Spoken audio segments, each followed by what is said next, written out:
Всем привет на канале Стройвагон ТВ. Сегодня мы с вами поговорим о том, как можно сделать быстрее и дешевле камин и как улучшить его функциональные возможности в качестве обогревательного прибора. Так как каминами, печами и мангалами я занимаюсь довольно давно, то естественно, что накопился определенный опыт в этом вопросе. И поэтому сегодня я решил высказать свое мнение по этому поводу.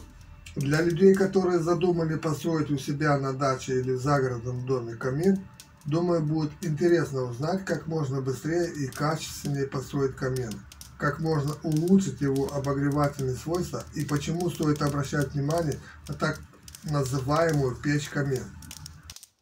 Как вы все знаете, камин служит не только для отопления, но и для украшения жилища. Существенно уменьшить затраты на строительство камина можно, если построить его своими руками из облицовочного кирпича под расшивку швов или из обыкновенного кирпича, но с дополнительной отделкой облицовочными материалами. Наиболее простые камины, и они являются и самыми дешевыми в строительстве, не имеют дорогостоящей заводской металлической топки или просто каминной дверки с жаропрочным стеклом, как на этом видео, которая бы предохраняла помещение дома от сквозняков, запаха гари и горячих искр. В таких каминах с открытой топкой дрова горят прямо на поду, а топливник в целях экономии средств можно и не облицовывать огнеупорными материалами, так как тепло от горящих дров практически мгновенно исчезает в дымовую трубу. Учитывая, что камины имеют довольно низкий коэффициент полезного действия и больше всего служат для украшения жилища, но не для обогрева, сильно экономить на материалы в процессе строительства не стоит.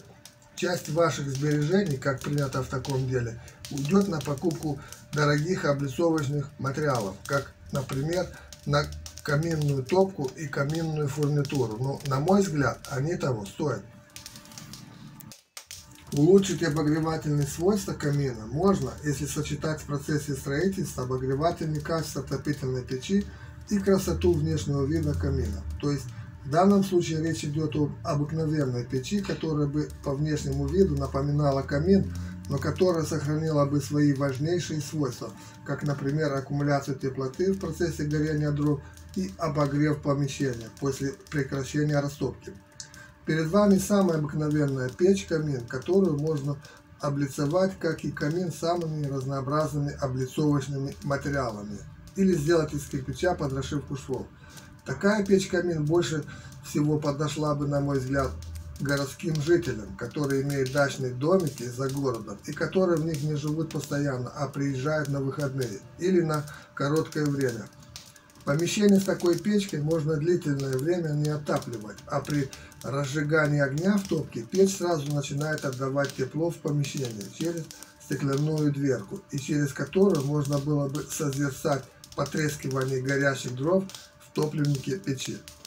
Но также, без сомнения, такая печь подошла бы и жителям загородных домов, которые в таких домах живут постоянно. И если в топке установить змеевик для водяного отопления, то существенно можно улучшить ее обогревательные свойства и расширить площадь обогрева. Топливники печей играют очень важную роль в конструкции любого печного сооружения. Поэтому конструкция топливника печи может иметь различные формы и размеры в зависимости от типа используемого печного топлива. Для того, чтобы построить эффективную печь-камин с точки зрения обогрева, необходимо, чтобы в ее топливнике максимально эффективно сжигались дрова. О том, как правильно построить топливник для сжигания дров в печах камина, мы с вами более подробно поговорим во второй части этого видео.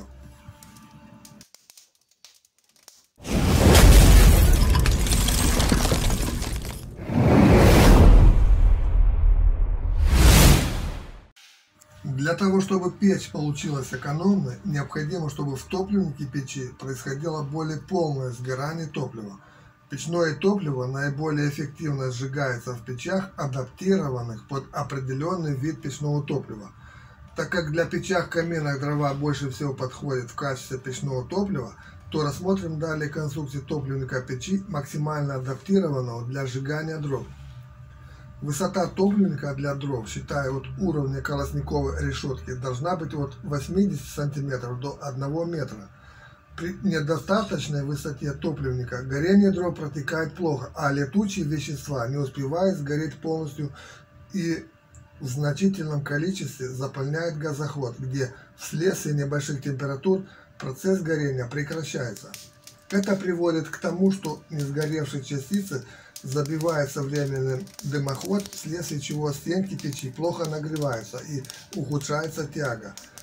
Но самое главное состоит в том, что такая печь с такой топкой является неэкономичной и неэффективной с точки зрения аккумуляции теплоты. Топливник для дров строится с таким расчетом, что если в топку закидывать слой дров, имеющий высоту, скажем, 30 см, то для более полного сгорания требуется свободная высота не менее 50 см.